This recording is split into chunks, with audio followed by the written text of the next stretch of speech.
Hey, welcome to hashtag Nutrition IQ. Today, I want to chat a little bit about a very popular topic that I get asked about quite a bit, actually, probably about at least a couple times a week, and that is the topic of greens powders. Now, are greens powders everything they say they are?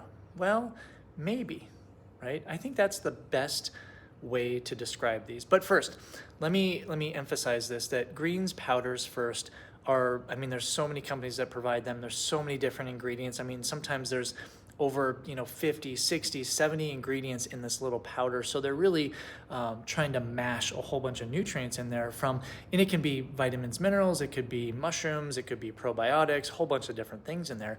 Now, I think what's important to realize is that when a company puts a proprietary blend on their label, the consumer, you don't really know what's in there, right? In terms of the quantity. So if you know there's magnesium or ashwagandha or vitamin D or something, you know it's listed, but you don't know how much. And that's my biggest issue with greens powders, is we don't know how much of each nutrient, because here's the thing, we're all made differently. We all require different nutrients, right?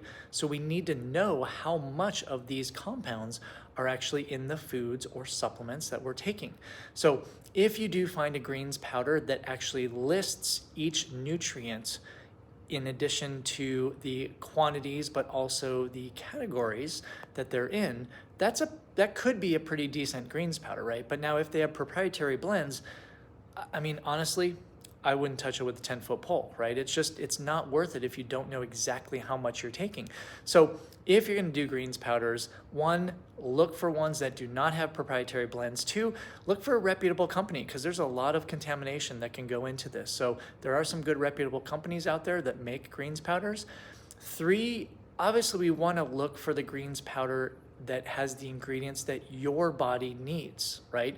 You don't want a lot of fluff, and maybe you don't want certain nutrients. And that's what makes it kind of difficult to look at these greens powder, because we just don't know sometimes. But if you need something that has magnesium in it, make sure you find something that has magnesium in it, right? I think it's pretty self-explanatory. So I would say, buyer beware with greens powders. There are many other things you can do before even exploring greens powders. And that's usually my message with athletes is, let's look at your daily nutrition first. Let's look at your foundational nutrition. Let's look at all the nutrients you're getting from food, and possibly even getting from sport nutrition products in your nutrient timing system.